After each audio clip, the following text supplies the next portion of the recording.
Bonsoir, bienvenue sur votre plateau hebdomadaire pour une nouvelle émission de la semaine où on va vous présenter des entrepreneurs et où on va parler d'entrepreneuriat comme à l'habitude. Et on commence tout de suite avec le proms de la semaine que nous avons choisi pour vous. C'est Baron Black, vous en avez entendu parler. C'est le Martiniquais qui a fait la bande originale de Cyberpunk 2077, le nouveau jeu qui est sorti en début de cette année 2021. Alors, Baron Black, comme je disais tout à l'heure, il est martiniquais, c'est un jeune qui est issu des quartiers de Renéville à Fort-de-France et il fait actuellement vraiment fureur auprès des gamers, c'est vraiment impressionnant. Donc, il a fait le titre Ratatatata, qui est la bande originale de ce jeu. Et nous avons choisi, bien évidemment, vous allez pouvoir retrouver ce titre sur les réseaux sociaux. Vous allez voir, c'est très facile à trouver en tapant Cyberpunk, vous allez le retrouver. Mais élément très important à savoir, c'est aussi lui qui a fait dans ses anciens clips du gros cas, enfin du belé, puisque c'est un Martiniquais, mais qui a inclus la musique traditionnelle dans ses sons un petit peu reggae. Donc pendant un moment, il a été appelé le Prince Belé et il a sorti un album Tradition Moins et là nous avons sélectionné un petit passage sur un morceau que nous voulions vous présenter, que vous allez pouvoir écouter tout de suite, qui s'appelle Mio. Donc, comme je vous disais, c'est cet artiste martiniquais, donc Baron Black, qui a fait ce morceau vraiment que moi, personnellement, je trouve magnifique. Donc, j'ai voulu vous le présenter aujourd'hui, puisque l'autre morceau, comme je vous ai dit, vous allez pouvoir l'entendre vraiment partout. Et il faut savoir que c'est la première fois qu'un artiste martiniquais, plus largement qu'un artiste antillais, pose pour un jeu vidéo de cette ampleur, qu'il y a une sortie de cette ampleur mondial. Donc vous connaissez aussi Baron Black puisqu'il a aussi fait partie du Big Family, hein, donc avec un autre Martiniquais aussi et qui s'appelle King Calabash. Donc voilà, donc n'hésitez pas à aller les suivre sur les réseaux sociaux. Vous allez pouvoir découvrir les magnifiques morceaux de musique qu'ils ont fait. Vous pouvez aller sur son YouTube, Facebook, Instagram. Vous pouvez vous connecter et suivre tout son travail. Et bien évidemment, il y a une punchline que moi j'ai trouvée intéressante. Ça m'a fait beaucoup rigoler. Donc je me suis dit que j'allais vous la présenter. Donc une punchline de Baron Black qui dit « Restons éloignés des rats en 2021 ». Donc signé Baron Black. Et je trouve que c'est vraiment quelque chose que l'on pourrait faire cette année. Ça pourrait être très intéressant pour nous, puisque justement, nous avons eu Baron Black en interview pour le podcast que vous allez pouvoir retrouver sur les réseaux sociaux. Et vous allez comprendre comment il a fait pour faire cette musique et pourquoi elle cartonne autant, puisque ce qu'il dit dedans, il le pensait au moment où il l'a écrit, puisqu'il reste très éloigné des rats. Et comme d'habitude, on lance cette émission avec la phrase de motivation de Tony Jazz. Comme vous le savez, c'est le Guadeloupéen, on arrête vraiment de le représenter, qui a participé à la campagne de Barack Obama au niveau de la musique. Il a aussi travaillé avec Alain Juppé, il travaille aussi avec des grandes entreprises multinationales. Et cette semaine, il nous dit « Un investissement dans le savoir paie toujours les meilleurs intérêts ». Donc, est-ce que c'est vrai, un investissement dans le savoir paie toujours les meilleurs intérêts? Donc, c'est vrai qu'il faut investir en gros en soi-même. En gros, c'est ce qu'il est en train de nous expliquer. Bon, bah, c'est parfait, puisque sur ce plateau, comme d'habitude, hein, Tony tombe rarement à côté, je ne sais pas comment il fait, j'ai vraiment commencé à me poser des questions. Voilà. Donc nous recevons sur ce plateau donc un jeune homme qui travaille dans la formation. Donc il s'appelle Morgan Bidot. Ouais. Voilà. Il est entrepreneur guadeloupéen, formateur professionnel anglais, espagnol et digital. Et il va vous présenter son parcours tout à l'heure. Et il est accompagné avec un autre jeune aussi guadeloupéen qui s'appelle Kevin Rubris, qui est président directeur général de KR Society Mon Agile et qui va aussi nous faire sa présentation. Alors bonsoir messieurs, est-ce que vous allez bien? Bonsoir, super. Pas mal, ouais, vraiment pas mal, ça va très bien. Bon, ben, je suis contente. En plus, quand je suis arrivée, j'ai vu que vous étiez déjà en train de vous connecter entre vous, ça échangeait les numéros, ça faisait des choses. Bon, ben, parfait. Alors, qui veut commencer? Je laisse l'honneur à Kevin. On laisse l'honneur à Kevin. Donc alors, bonsoir. Bonsoir. Alors, je vous laisse vous présenter et expliquez-nous votre parcours, s'il vous plaît. Alors, moi, c'est Kevin Rubris, donc j'ai 31 ans. Et en fait, depuis maintenant 13 ans, j'évolue dans le domaine de l'électronique et des systèmes de télécom de par ma formation. Et aujourd'hui, je suis présent en Guadeloupe justement pour parler de mon projet KR Society, Mon Agile, qui est une application web et mobile à la destination des différents acteurs de l'immobilier. Alors ça, c'est génial. Moi, j'ai entendu application immobilier. Je me suis dit, mais il faut vraiment qu'on comprenne comment ça fonctionne. Alors, qu'est-ce que c'est? Et après, vous allez nous expliquer votre parcours. D'accord. Alors concrètement, Mon Agile, donc c'est mon assistant à la gestion immobilière locative. C'est une application web et mobile qui permet de déléguer des tâches de gestion immobilière de travaux. On pense à tout ce qui est état des lieux, ménage, enlèvement d'encombrants, aide au déménagement, diagnostic immobilier. Et tout ça grâce à des systèmes à la carte, en fait, une sélection à la carte des prestations qui permet en fait de gagner en flexibilité au niveau de sa gestion locative. Donc on peut très bien choisir de déléguer certaines tâches quand on n'est pas disponible, comme on peut totalement être soi-même le commanditaire des prestations. Donc un gain de flexibilité, de contrôle en fait que réclamaient certains gestionnaires, qui sont parfois professionnels comme particuliers, justement pour pouvoir reprendre un peu la main sur leur gestion. Alors pareil, vous nous avez envoyé des éléments qu'on va faire défiler. Est-ce que c'est vous qui avez créé l'application? Comment ça fonctionne? Alors concrètement, non, j'en ai eu l'idée liée à mon propre parcours et je pense qu'on aura peut-être l'occasion de le présenter. Mais j'ai eu cette idée. Malheureusement, comme je travaillais, je n'avais pas forcément le temps pour pouvoir le faire. Parce qu'effectivement, j'ai une formation d'électronicien et d'informaticien, donc j'ai quand même quelques compétences dans le domaine informatique, mais ça demande énormément de ressources. Je n'avais pas forcément la capacité de le faire. Donc il a fallu que j'investisse. Oui, vous êtes passé par un prestataire pour créer l'application elle-même. Voilà. Mais je veux dire, c'est un projet qui vient de vous. C'est vraiment vous qui avez travaillé tout le projet. Oui. Mais comment vous avez eu cette idée-là? Comment c'est venu? Est-ce que vous avez vu qu'il y avait un besoin? Comment ça fonctionne? Alors ça, pour pouvoir comprendre, il faut effectivement que je raconte tout le storytelling. Donc en fait, je suis parti à l'étranger, au Qatar exactement, dans le cadre professionnel pendant une année. Et j'ai rencontré énormément de personnes, différents profils, et parfois des personnes qui sont beaucoup moins bien loties que nous, en fait, en tant qu'en Guadeloupéens ou on va dire occidentaux, de manière un peu plus générale, et qui pourtant n'ont pas peur de se lancer.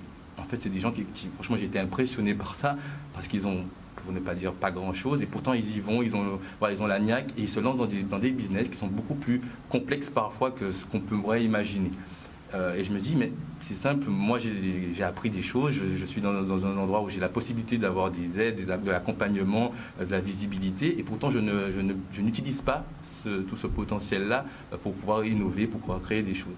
Et en fait, tout simplement, je suis rentré avec cette envie d'investir. Et comme pas mal de personnes, on investit dans l'immobilier en premier. On se dit, c'est sûr, on achète un logement, etc. Et en fait, j'ai une amie qui est agent immobilier.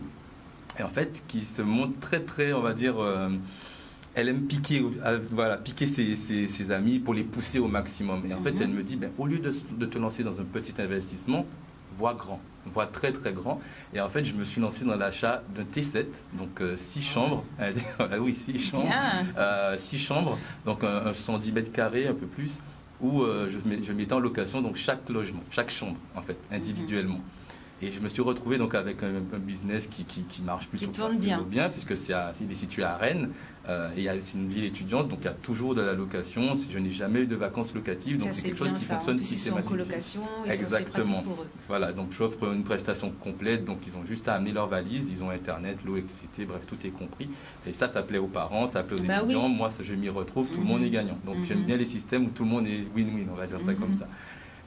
L'inconvénient de ce système-là, c'est qu'il est énergivore en fait, puisqu'on a besoin d'être présent pour les états des lieux, d'entrée, de sortie, il y a des travaux à effectuer. Et moi, vivant en Île-de-France, l'Île-de-France, l'île-et-Vilaine, c'est très compliqué, c'est 3h30 de route, c'est 3h30 aller, 3h30 retour. Au bout d'un moment, j'étais lessivé. Donc, clairement, ça demandait beaucoup de ressources. Et face à ça, j'avais le choix de continuer comme ça en me donnant à fond. Et la fatigue commence à se faire sentir en plus de mon activité. De prendre quelqu'un pour le faire pour vous, c'est de l'argent de dépenser. Et exactement. Et l'application, c'est la best solution. Exactement. En fait, tout simplement, je me suis dit, je vais créer mon propre assistant, d'où le nom de Mon Agile. C'est un assistant que je vais pouvoir solliciter quand j'en ai besoin, quand j'ai pas le temps, quand je suis indisponible ou en vacances, ou parfois juste j'en ai pas envie. ben, je peux sous-traiter cette tâche-là de manière très précise, avec une tarification claire et précise. Donc, voilà. Mais franchement, mais c'est une bonne idée ça pour les propriétaires. En plus, on a beaucoup, même en Guadeloupe, on a beaucoup de propriétaires, même les gens qui sont en France et tout, c'est vraiment une excellente idée. Comment ça fonctionne? Ils doivent s'inscrire sur un site ou c'est juste quelque chose qu'on télécharge? Alors, comment ça fonctionne avec entre propriétaires et locataires? Alors concrètement, c'est le propriétaire qui reste le garant en gros des prestations. Donc c'est lui qui s'inscrit et qui inscrit son logement donc, sur la plateforme. D'accord. Et à partir des caractéristiques du logement qu'il a défini, il peut directement demander des prestations, donc en précisant la date, le jour et l'heure de la prestation qu'il souhaite. Et ainsi, il obtient une tarification forfaitaire définie fixe, donc il sait à l'avance combien ça peut lui coûter. Et derrière, il envoie cette demande à l'ensemble de notre réseau. Et en fait, c'est notre réseau, un certain nombre de partenaires artisans, entrepreneurs, qui ont répondu favorable à telle et telle prestation qu'ils souhaiteraient recevoir pour pouvoir exécuter. Mais ils l'acceptent sur leur téléphone, tout simplement. Ils se rendent le jour, la date et l'heure indiquée pour réaliser la prestation, tout simplement. Franchement, félicitations parce que c'est vraiment un beau projet. Merci. Alors, vous nous avez envoyé une petite vidéo de présentation. Enfin, j'ai une petite vidéo de présentation et on va pouvoir la passer pour que les gens puissent comprendre un petit peu. D'accord, très bien.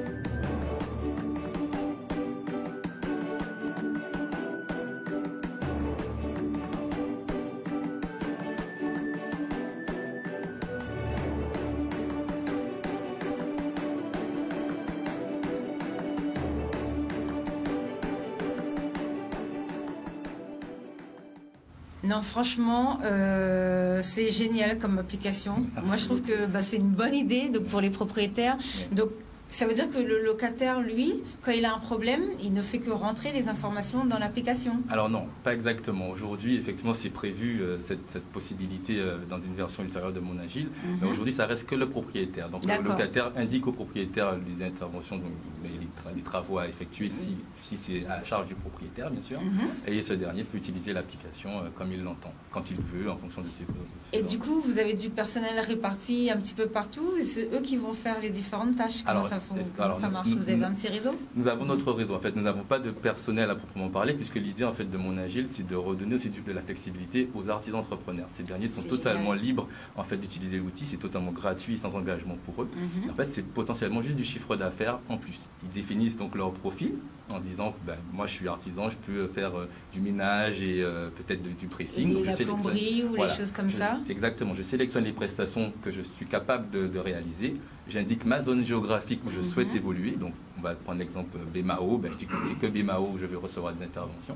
Et il ne sera dérangé donc, potentiellement pour des interventions qui répondront à ces caractéristiques-là.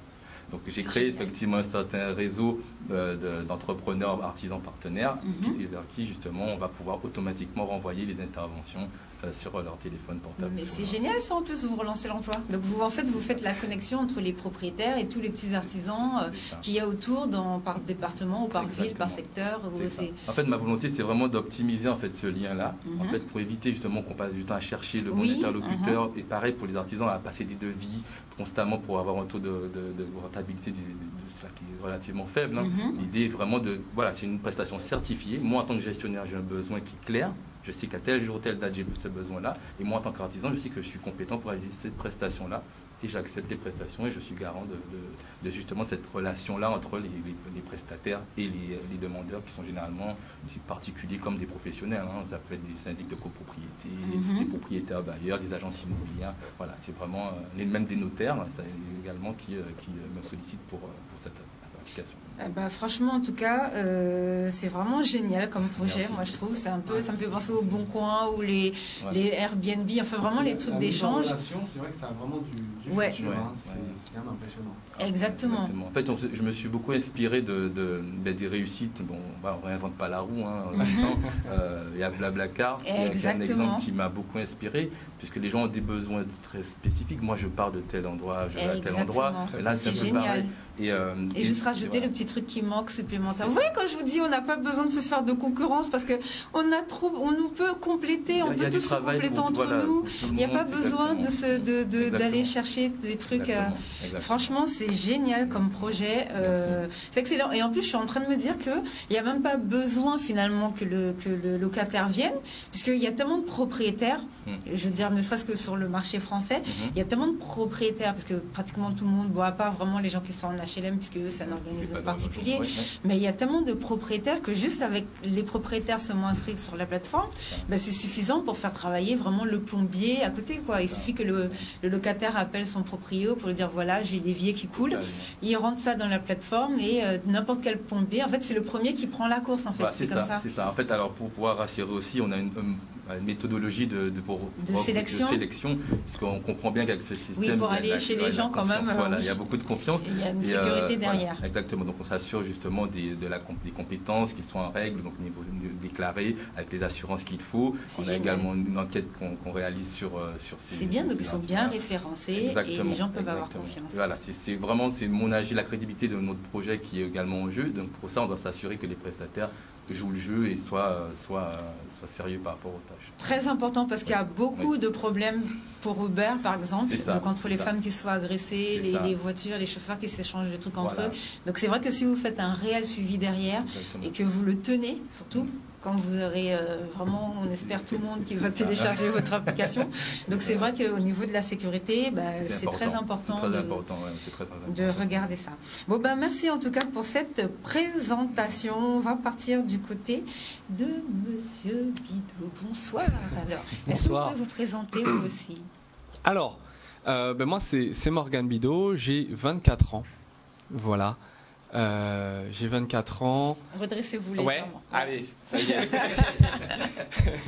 Je me fais déjà taper sur les doigts. Bon, alors, j'ai 24 ans, je suis formateur du coup professionnel dans les langues. Génial, alors bravo déjà pour l'âge aussi jeune et faire formateur, c'est génial. Allez-y. C'est vrai qu'au début, en toute honnêteté, il fallait que je fasse du petit suspense sur mon âge, en tout cas vis-à-vis des personnes que je formais, parce que souvent elles ont le double de mon âge, très concrètement. Mais voilà, après, quand les compétences professionnelles sont là, les gens sont quand même contents en général et c'est essentiel. Hein. Donc moi, je suis originaire d'ici, de Guadeloupe. Et j'ai quitté la Guadeloupe il y a maintenant 7 ans. Voilà, pourquoi? Parce qu'on nous fait la promotion de la France qui est effectivement plus développée. Exceptionnel, il y a zéro chômage. Oui, c'est génial. Bon, donc je suis parti, voilà. Ça m'a quand même permis de faire pas mal de choses parce que ça m'a confronté quand même à une culture différente. C'est vrai qu'en Guadeloupe, on est quand même bien, qu'on se le dise. On est bien, on est... Voilà, il n'y a pas vraiment de gros choc culturel. Je suis arrivé en France, effectivement, je suis arrivé dans le sud-ouest où là, waouh, j'arrive, je suis le seul antillais déjà. Mais c'est pas grave, de toute façon. Je dis, c'est une force, c'est une force. De là, j'ai suivi du commerce international. Génial. Voilà, j'ai fait ça. Ensuite, je suis parti vivre en Espagne. Voilà, à Séville. Où j'ai été dans le voyage. Voilà, j'étais agent de voyage, commercial en voyage, pendant 6 à 7 mois.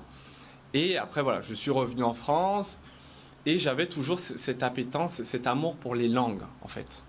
Vraiment, j'ai toujours eu cet amour pour les langues, que ce soit l'anglais, l'espagnol. Bon, j'avais quand même une préférence pour l'anglais, surtout quand on est dans un bassin où il y a beaucoup d'anglais quand même. Et en plus, ce sont les 2 langues principales de notre bassin. C'est ça. On en a besoin. Et j'avais toujours cette idée de repratiquer, de continuer dans le sens que j'aime en fait, les langues, c'est vraiment ce que j'aimais. Et je me suis dit, c'est dommage, c'est vraiment là-dedans que je veux travailler. Là, je suis en train de m'orienter vers du commerce, vers de la logistique. Et de là, je me suis dit, bon, il faut que je trouve une solution. Je ne vais pas faire des trucs que j'aime pas. Surtout que je voyais mes professeurs qui étaient blasés, je voyais les gens avec qui je travaillais qui étaient blasés aussi. J'ai pu faire beaucoup de travail étudiant et malheureusement, je ne voyais pas toujours de bonheur. Bon, je lui ai dit, bon, il faut que je trouve une solution. Et de là m'est venue cette idée de devenir formateur. C'est génial. Voilà, formateur. Je me suis dit, moi je suis quelqu'un d'assez passionné, quand même de manière générale, pour pas dire tout le temps. je suis passionné, quand j'aime quelque chose, je le fais vraiment à fond. Et là, je me suis dit, ça serait bien de transmettre cette passion vraiment pour les langues à tout le monde. Donc, ça m'est venu, cette idée m'est venue. J'ai fait, voilà, en tant qu'étudiant, un peu de cours particuliers. Je crois qu'on l'a tous fait. J'ai donné des cours particuliers et je me suis rendu compte, waouh, c'est vraiment un truc que j'aime faire. C'est incroyable. Et de là, bon, j'ai eu mes diplômes. Bon, j'ai suivi du coup j'ai fait une école de commerce et j'ai fait du marketing digital parce que je suis aussi passionné de marketing digital. C'est génial. Voilà. Et de là, je me suis dit, bon, ok, maintenant, il faut que je choisisse une voie, il faut que je rentre dans le circuit professionnel. Bon, du coup, j'ai effectivement commencé par un travail que j'ai fait du coup en alternance pendant mes études, qui était bien, mais il y avait cette contrainte du fait que j'aimais bien ce que je faisais, mais c'était pas ma passion. C'est vraiment problématique parce que c'est simple, quand on part travailler, c'est 8h le matin, 8-9h, on rentre 18h, 19h. Si on n'est pas passionné, c'est compliqué. Enfin, voilà, moi c'était pesant pour moi. Donc de là, j'ai suivi une formation de formateur. Je me suis intéressé au métier, j'ai fait des formations, j'ai suivi pas mal de cours là-dessus. Et je suis devenu formateur. Voilà, je suis devenu formateur. J'ai commencé mes premières formations avec un groupe d'agents immobiliers. En plus d'agents immobiliers qui avaient ce désir d'avoir une clientèle étrangère. Parce que bien sûr, c'est toujours intéressant d'élargir son champ de compétences, ses clientèles. Voilà, ils avaient entre 30 et 55 ans. C'était ma première formation et je vous assure que le jour J, j'étais comme ça. Comme ça. Ouais, c'était quelque chose. Et de fil en aiguille, j'ai fait 1, 2, 3, 4 groupes. Donc c'était des groupes entre 5 et 15 personnes. Et de fil en aiguille, j'ai commencé à apprendre. Voilà. Toujours sur les langues et le digital. Alors pareil, vous nous avez envoyé quelques photos qu'on va faire défiler. Alors votre institut de formation, en plus vous nous avez envoyé plein de gens qui sont très contents. Moi j'ai été regarder aussi un petit peu les commentaires. Ça s'appelle Morgane Linguistique tout simplement. C'est ça, Morgane Linguistique. Alors comment s'est passé le retour et comment s'est passée la création de Morgane Linguistique alors? Alors du coup ça s'est passé, comme à la fin de mes études, je me suis lancé en tant que formateur. Voilà, j'avais un attrait, déjà une facilité sur les... ça, c'est le premier groupe que j'ai formé. Voilà. J'avais déjà ce côté digital, donc j'ai lancé Morgane Linguistique, effectivement, qui est associé du coup à ma fonction de formateur, où je suis d'ailleurs en train de créer un site internet avec un programme. Voilà, il y aura différents programmes, il y aura différentes choses. Là, on peut voir, il y a un groupe. C'était pendant le Covid, ça? Ça, c'était pendant le Covid, effectivement. Parce qu'effectivement, c'est un métier que je peux faire à distance. Et ça, c'est juste génial. Ouais, ça, c'est génial. Parce que je peux former des gens du monde entier. Et ça, c'est tip top. Depuis ma chambre, on peut voir que c'est ma chambre. Écoute, c'est excellent, pourquoi pas. Pendant le Covid, c'était bien pratique. Et c'est des gens qui veulent s'améliorer. Soit s'améliorer, soit tout simplement connaître, parce qu'il y a beaucoup cette frustration de l'école où malheureusement... On n'a pas bien appris l'anglais, nous. On n'a pas bien appris l'anglais. Ça, c'est un truc général. Les Français ne s'entendent pas avec la langue anglaise. Exactement. Et j'ai tout le temps cette question qui revient, pourquoi nous les Français on parle pas bien? Mais c'est vrai, j'ai même vu un reportage sur ça. À quel point c'est impressionnant quoi. C'est ça. Pourtant on est dans tous les films américains, il faut qu'on regarde. Donc on devrait s'intéresser à tout ce qui est anglo-saxon au niveau de la langue. Pourtant on est fan. Mais voilà, donc franchement, quand on veut s'améliorer, s'intéresser à la langue, même si on part des notions, des bases, on a la possibilité, aujourd'hui, grâce à Morgane Linguistique, de devenir Alors, je dirais pas bilingue quand même, parce qu'on est sur des formations comprises entre 15 et 49 heures. On va pas rendre quelqu'un bilingue en 49 heures. C'est impossible, hein, qu'on se le dise. Moi, mon but, c'est vraiment de débloquer les chakras, un peu. Hein. Je dis ça comme ça. Yeah. Pourquoi? Parce que on a toujours cette frustration déjà à l'école, à la base, qui fait qu'on va créer un blocage. On a un blocage, et si vous voulez, en France, les Français, même en Guadeloupe, c'est un peu valable partout, hein, on a cette tendance en français à toujours chercher le compliqué. Je ne sais pas si vous vous rendez compte, il faut bien parler, il faut... Ouh là là. Bon, après, c'est un de Molière, forcément. Hein. Donc, on va toujours chercher, on ne va jamais répéter 2 fois le même mot. Ouais, c'est vrai. C'est toujours comme ça. Et du coup... Ouais, sinon, c'est répétition, on a un 0 en disant. Voilà. 0 à l'école. Exactement, oui. Et nous, du coup, en français, on a tendance à faire la même chose quand on apprend une langue étrangère. Et c'est là que j'interviens. C'est là que j'interviens en donnant aux personnes la facilité, le côté... mais en fait, que ce soit plus fluide. Ouais, mais en fait... Petites astuces. C'est fun. Mais pourquoi je veux aller chercher ce mot-là alors qu'il y a 10 autres façons de le dire, effectivement, un peu moins... Mais on peut se faire comprendre super aisément. Et c'est là que j'interviens et que j'apporte à ces personnes cette confiance. Et aujourd'hui, c'est pour ça que je fais ce retour en Guadeloupe. Parce que j'ai envie d'aider, j'ai envie de contribuer au développement de mon île. Ah, ça c'est génial. J'adore. Il faut répéter ça encore, je n'ai pas entendu. Voilà, je veux contribuer et développer les compétences linguistiques de vous, les Guadeloupéens. T'as entendu ce qu'il a dit, Kevin? Donc, il faut répéter. On y va.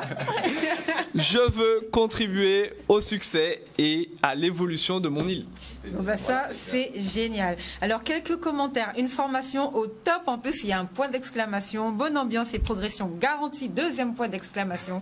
Morgane prend bien le temps et fait preuve de patience car il en faut. Merci beaucoup pour ce rappel, ces connaissances et ces explications en anglais qui font du bien. Je recommande vivement Morgane, encore un point d'exclamation. Donc là, c'est encore quelqu'un d'autre qui parle. Ces cours sont dynamiques, adaptés à notre niveau. En plus, sa sympathie rend les cours d'autant plus intéressants. Donc ça, c'est ce qu'on est en train de voir en plateau. Ça doit être vraiment quelque chose de super sympa. Donc encore un 3e commentaire d'une chargée de clientèle, super prof, sérieux et dynamique, point d'exclamation, et qui sait se mettre à la portée de ses élèves, ça c'est important, je recommande vivement. Donc des commentaires comme ça, il y en a vraiment, vraiment plein. Alors, pourquoi être revenu? Qu'est-ce qui a fait ce déclic? Qu'est-ce qui s'est passé? Alors, en fait, ce qui s'est passé, hein, très honnêtement, le climat est super anxiogène en France depuis un an.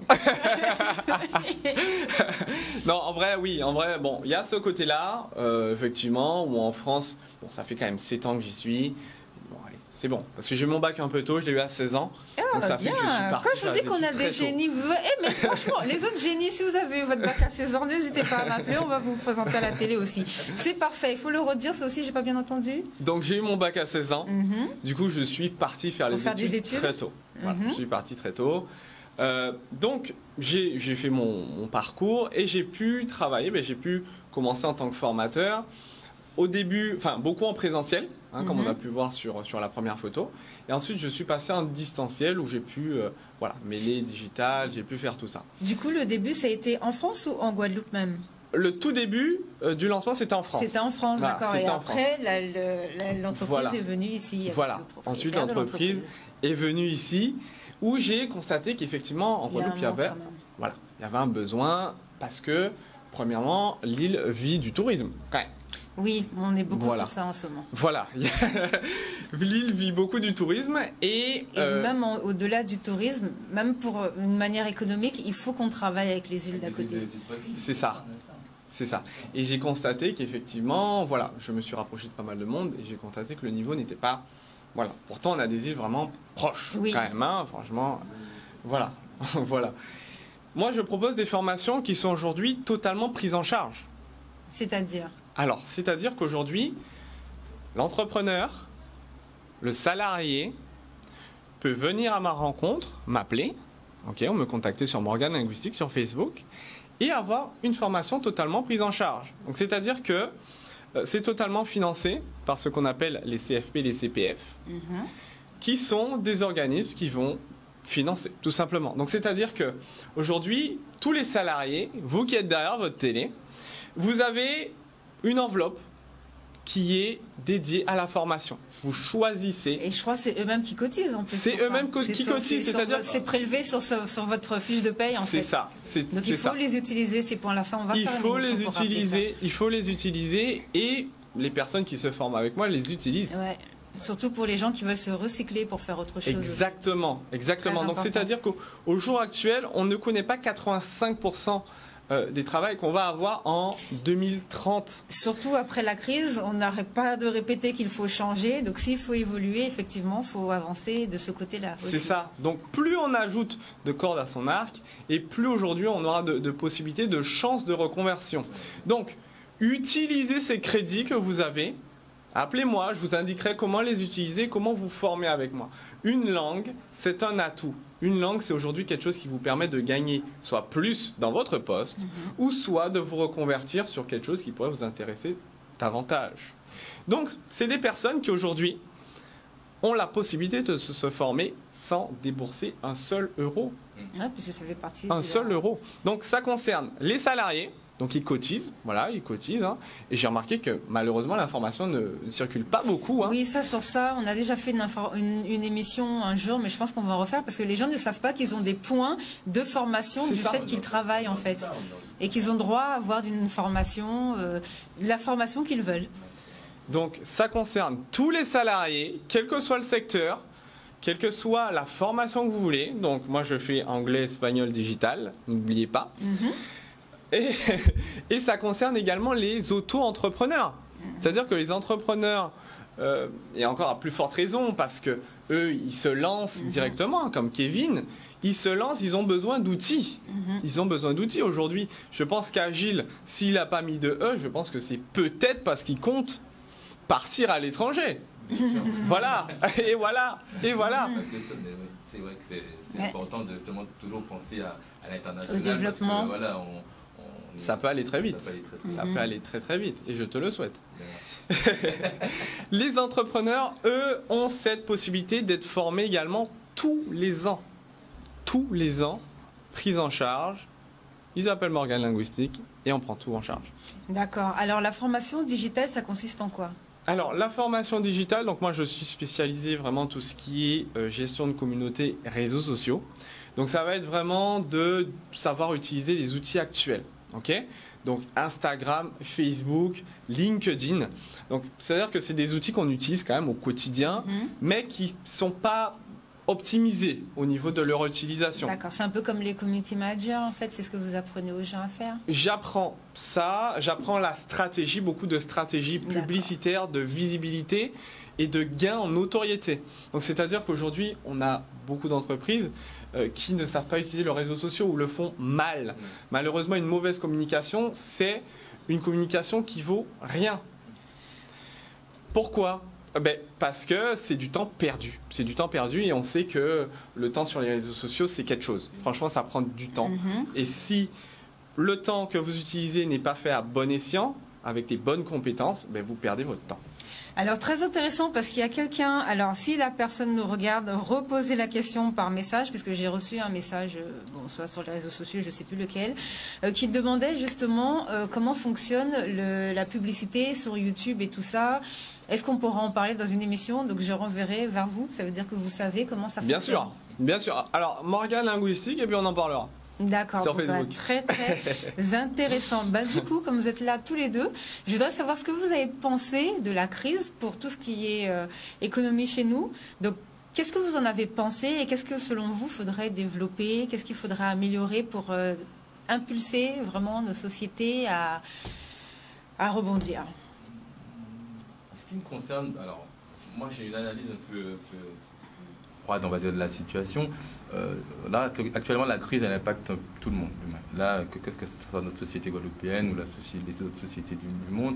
Et je crois que c'est peut-être l'opportunité, justement, de rebondir et d'essayer d'innover, de changement, en fait. C'est peut-être cette occasion qu'on n'aura peut-être plus jamais la possibilité de faire les choses différemment.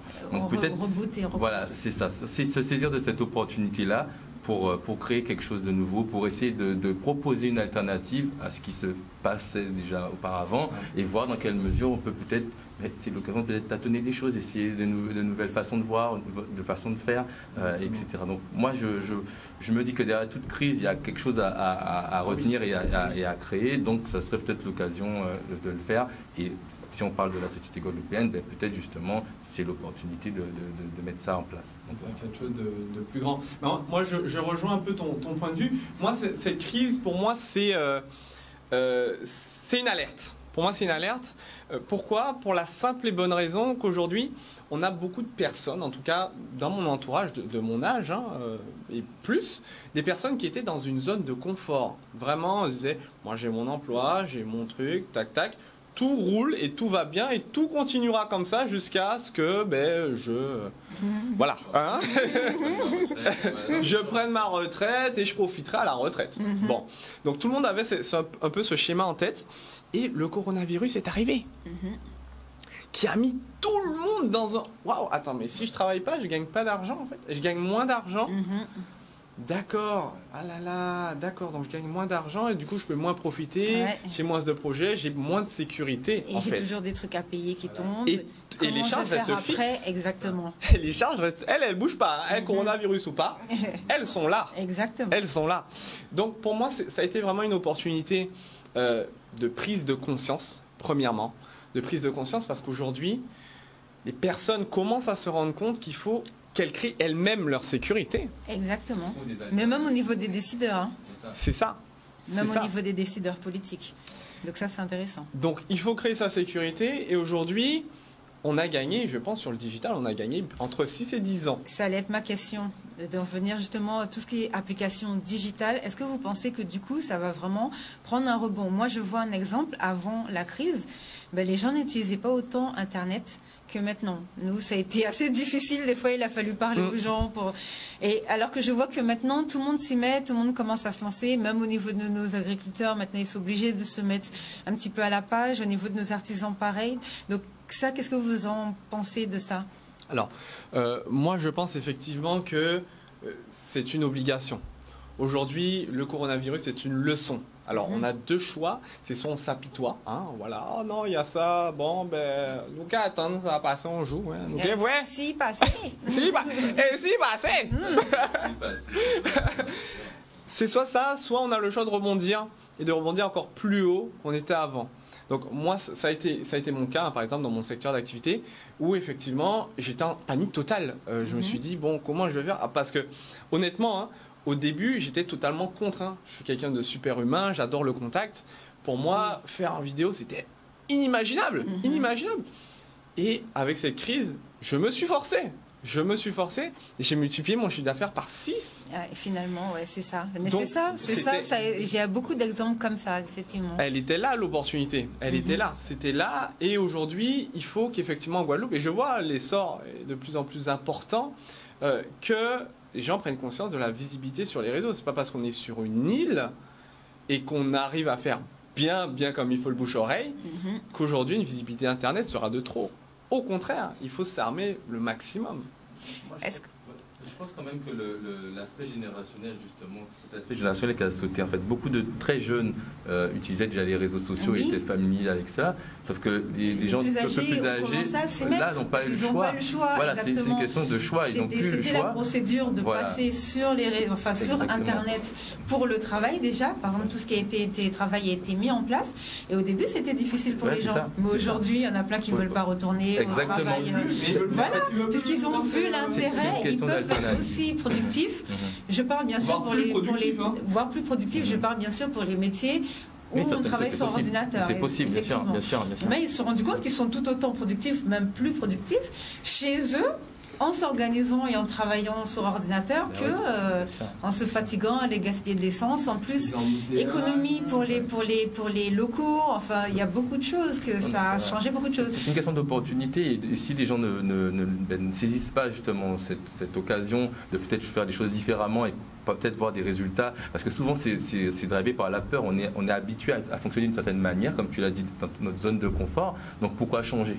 Alors que là, il y a du changement et on se rend compte qu'au final, ça peut, c'est mieux. On peut faire les choses différemment et on se rend compte que c'est plus bénéfique pour nous. Donc c'est justement de peut-être accompagner les gens au digital comme tu le fais pour leur dire, voilà, on peut faire les choses de manière bien plus optimisée grâce au numérique.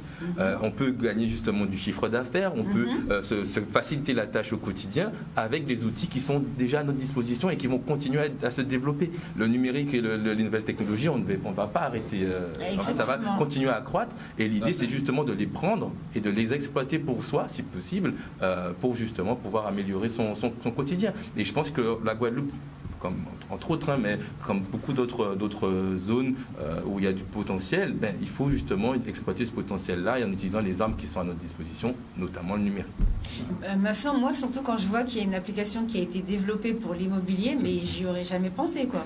C'est clairement moi. C'est qu'il y avait vraiment, en plus comme vous êtes propriétaire, donc vous voyez le manque. Donc c'est qu'il y a vraiment pas mal de choses qu'on peut faire avec le numérique, les applications développées, des choses comme ça. Exactement. Avec le numérique, tout est possible aujourd'hui. Il n'y a pas de frontières, il n'y a pas de barrières. Le seul frein aujourd'hui, et le seul frein qui est dommage et qui est à la responsabilité de chacun, c'est la personne elle-même. Oui, la sécurité, tout ça, c'est ça? C'est son côté où elle va se limiter elle-même. Ah oui, non, mais ça, nous sommes d'accord. Excuse-moi, je pensais à la sécurité par rapport aux tâches gens sur les... Exactement. Alors effectivement, ça c'est un problème qu'il y aura toujours. Dès qu'il y a l'humain, forcément il y aura des défauts ou autres. Mais derrière, le numérique doit mettre en place des choses pour justement pouvoir sécuriser au maximum. Et on le voit de toutes les façons avec toutes les nouvelles applications qui apparaissent. Maintenant, il faut des checks, des double checks, envoyer ses cartes, envoyer ses assurances. Et parfois, ça peut être très procédurier, on va dire ça comme ça. Mais c'est justement pour sécuriser tout le monde en disant on passe par le numérique. Donc on a peut-être un peu moins cette relation directe avec la personne parce que c'est facilité et on a l'information est directement envoyée, on la voit pas, on la ressent pas, mais au moins on peut dire qu'on a garanti un maximum, on a vérifié un maximum d'éléments permettant de se dire ok, sous cette prestation ou sous cet élément-là, ça va se passer correctement. Donc moi, en tout cas dans le cadre de mon agile, c'est un peu l'objectif que je m'étais fixé. C'est une question de confiance. Le numérique, il faut avoir confiance. Et beaucoup de nos générations un peu plus âgées que la nôtre, on se manque de confiance, on peut de regarder le numérique avec un peu de... C'est justement, Kevin, c'est justement là que j'interviens avec les formations digitales. C'est pour ça. Voilà. Parce qu'effectivement, en fait, la peur, elle vient d'où? Elle vient tout simplement de l'inconnu. Ouais, c'est ça. Elle vient de l'inconnu, je ne connais pas, je ne veux pas aller risquer. Voilà. Si j'ai un mauvais commentaire, qu'est-ce qui se passe? Comment je gère? Non, voilà, aujourd'hui, on a des formations, en tout cas, on a des formations qui nous permettent de pouvoir se former à ces outils-là, de pouvoir avancer avec notre temps. Avec notre temps. Et c'est primordial, et aujourd'hui le coronavirus nous l'a montré, c'est primordial d'avancer avec son temps. Sinon, on va à recul. Exactement. Donc, on en revient encore, comme je disais tout à l'heure, un investissement dans le savoir paie toujours les meilleurs intérêts. Donc, investissez dans la formation digitale, par exemple. Rapidement, dernière question. J'aurais voulu savoir votre avis. Il y a beaucoup d'applications qui n'existent pas chez nous. Donc, est-ce que vous pensez que là, il faut faire du forcing pour que ça vienne? Est-ce que vous pensez qu'il faut que nous, on développe, par exemple, PayPal ou des petites applications pratiques comme ça, dont on a besoin pour commander sur tous les sites qu'on a chez nous? Est-ce que vous pensez qu'on peut améliorer ça ou qu'est-ce qu'il faudrait faire? Qu'on développe nous-mêmes nos propres applications de paiement, par exemple? Alors, j'ai vu qu'effectivement, il y a, dans ce sens-là, en tout cas quand je vivais à Montpellier, d'ailleurs, tous les Montpelliérains qui sont revenus au pays. On va monter une petite asso, je pense. Ah bah voilà. Alors, il y a effectivement, j'ai remarqué qu'il y a en Guadeloupe de plus en plus d'applications qui sont de là-bas, en fait de France, et qui sont venues. Et je trouve vraiment l'initiative honorable. Parce que c'est vrai que quand moi je suis arrivé, j'ai eu le réflexe de taper, par exemple, de chercher... sans vouloir le citer, le livreur à domicile de repas. Oui, par exemple, et il n'y a pas. Et il n'y avait pas. Il y a un truc tout bête comme Vitel, des choses comme ça, alors que ça pourrait être... Non, je pas. Et moi, je ne suis pas fan de cuisine, enfin, j'aime pas trop cuisiner. Donc, j'étais frustré. J'ai dit, mais Et là, j'ai appelé un ami, il m'a dit oui, on a la même chose en Guadeloupe, ça s'appelle. Ah, j'ai dit mais c'est fantastique. Donc ce serait communiquer plus sur nos applications à nous. Voilà. Je pense faut que votre ami, s'il a l'application, il faut qu'il vienne nous en parler. Parce que moi aussi j'ai faim et j'ai plus envie de faire à manger. Je lui toucherai un mot. Voilà. Non, mais c'est clair qu'il y a des choses à faire de toutes les manières et l'idée c'est aussi d'éduquer, comme on l'a dit, mais aussi c'est un travail des Guadeloupéens eux-mêmes de pouvoir justement indiquer, démontrer que leurs outils sont équivalents à ceux qui sont en métropole ou autre, voire même peut-être plus performants, et de le vulgariser auprès de la population. L'adapter, voilà. D'ailleurs, c'est un peu mon objectif, puisque si je peux me permettre, moi je passe le 27 à l'IRESA justement pour présenter l'outil, parce que je sais que ce travail, donc le 27 à 18h, je voudrais le préciser, à l'IRESA, parce que justement il faut vulgariser aussi, montrer l'outil, que les gens puissent s'imprégner de la chose. Donc j'en profiterai justement à ce moment-là pour parler justement de l'outil, pour que les gens puissent voir, puissent directement m'interroger s'ils en ont besoin et avoir l'ensemble des éléments. Alors rapidement, pour les gens qui veulent s'inscrire le 27, ils peuvent appeler quelque part? C'est totalement gratuit, ils se déplacent, ils viennent à l'IRESA. Ils viennent directement, il n'y a pas besoin de téléphoner. C'est totalement un accès libre. Un numéro de téléphone? Alors le 06 74 75 31 83. Autrement, vous pouvez me joindre sur mon LinkedIn Morgane Bidot. Donc j'ai pris des locaux d'ailleurs à Colin. Voilà, j'ai des bureaux à Colin-Petit-Bourg, à Collins Business, où je reçois les personnes pour qu'on établisse ensemble leur bilan de compétences et qu'on voit ensemble, qu'on aille vers leurs objectifs, tout simplement, pour les formations, soit en anglais, en espagnol ou en digital. Bon merci messieurs d'être venus sur notre plateau. Nous on se retrouve la semaine prochaine. Juste la semaine dernière, je vous ai pas donné les bons chiffres. Vous vous souvenez quand on était avec le président de la Chambre de l'agriculture de Guadeloupe. Je devais vous les donner cette semaine. Je n'ai pas fait mes devoirs, donc je ne les ai pas. Je les aurai la semaine prochaine et on pourra rectifier tout ceci. En tout cas, merci à vous de nous avoir suivis. Merci. Bonne semaine à tous et n'hésitez pas à présenter, bien évidemment, à travailler, à nous présenter tout ça. Merci au revoir beaucoup. à tous. Au revoir. À bientôt.